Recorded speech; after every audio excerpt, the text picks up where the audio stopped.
I wanted to just connect with all of you and let you know that a community, our community, our advanced community, as one community, is a group of people that share the same principles and share the same ideas. And if you're part of this community, it means on some level that you believe that the way you think and the way you feel has some effect on your life. And communities are built on the exchange of ideas, and the exchange of ideas is really how we communicate.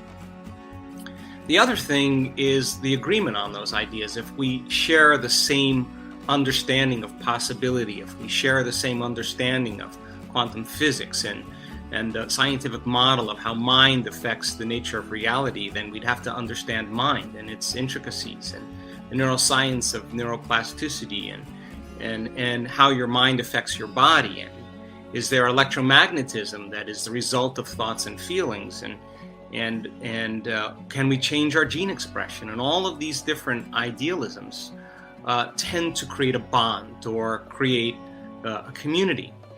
But one of the other things that's so important that I find really valuable is experience. And when we share the same experiences, we share the same emotions. And when we share the same emotions, we share the same energy.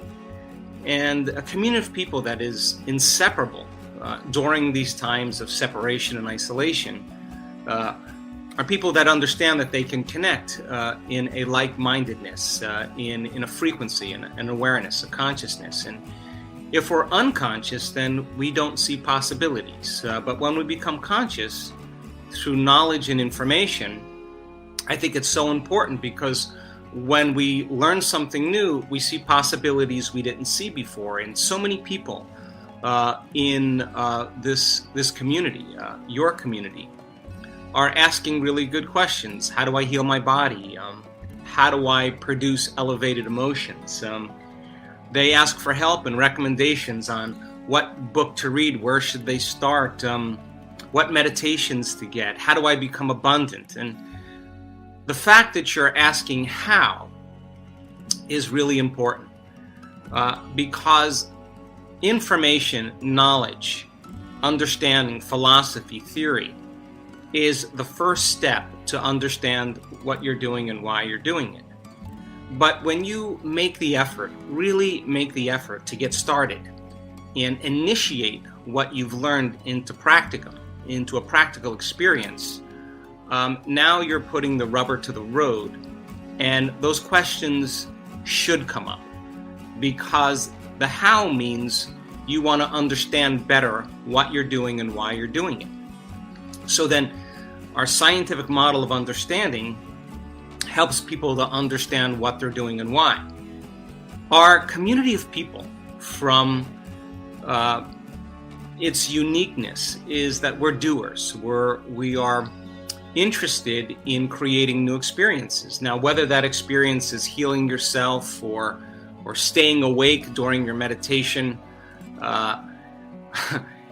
if you're asking questions on epigenetics, or how do I produce elevated emotions, it means on some level you are making an effort to advance the understanding through experience.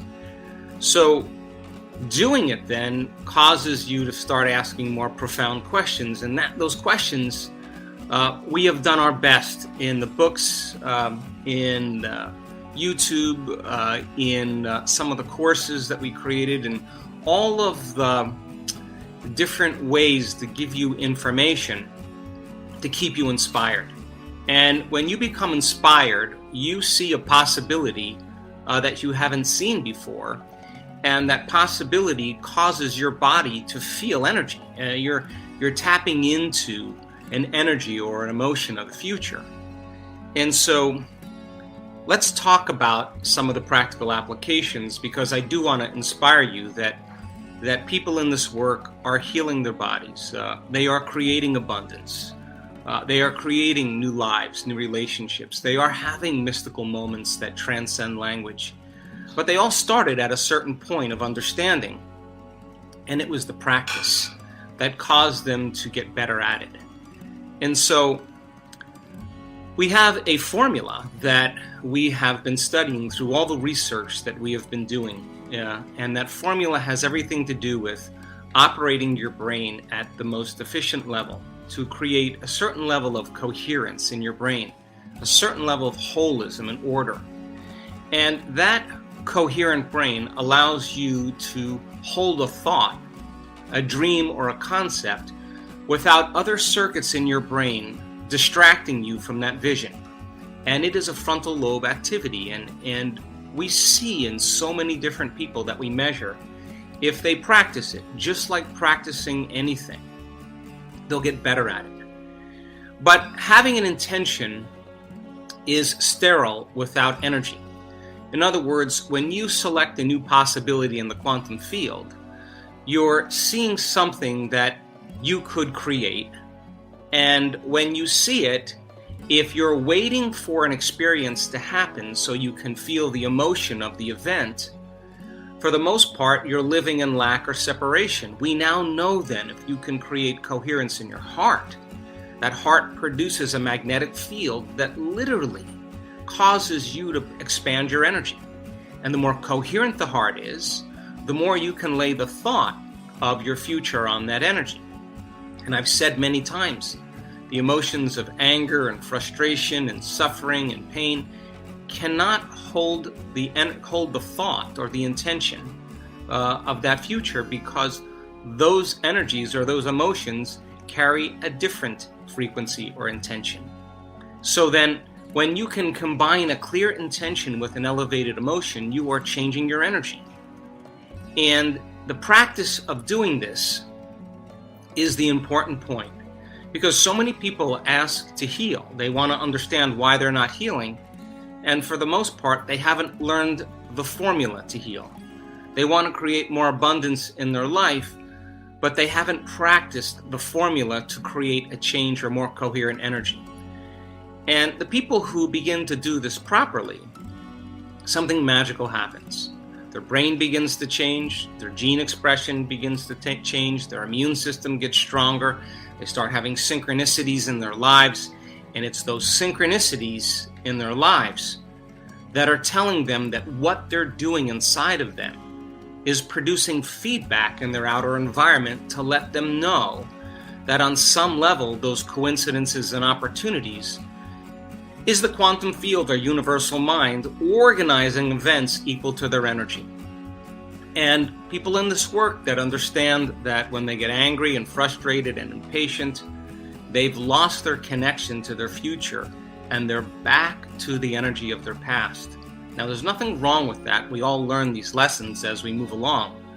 But being able to change it in those moments when you don't want to, justified or valid or not, some circumstance in your life causes you to feel and think certain ways, causes us to be more victimized by our environment. And we're teaching people then how to create better lives.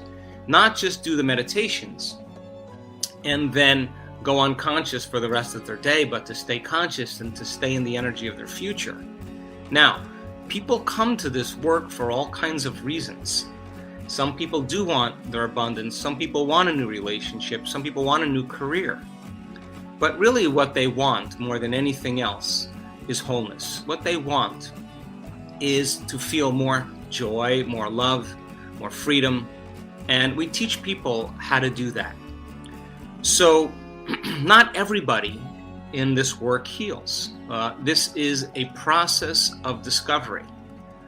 But in the last couple years, we have seen so many incredible miracles, so many transformations. And we have the evidence, not only in science and the things we're measuring, and all the wonderful new opportunities that are coming out of this work with other scientific universities and communities that are interested in studying us, but also our testimony, our students. They are the living example of what's possible. And that means then, if other people can do it, you can do it as well.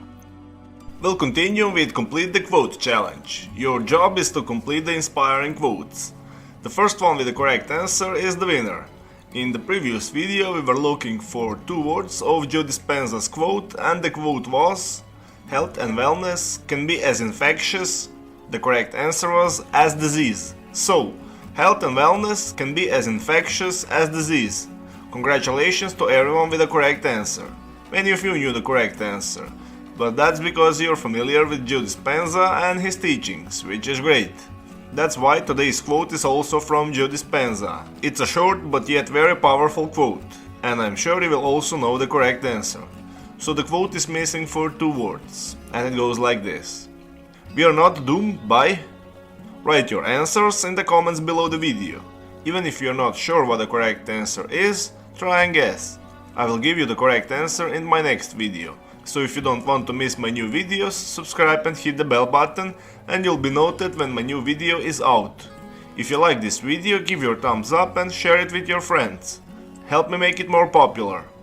If you really like what we do here and want to support us, you can join our channel and our community for a symbolic fee and gain many other additional features. You can do that by clicking the join button next to the subscribe button, or you can click on the link in the description of this video. Stay good and have a great day.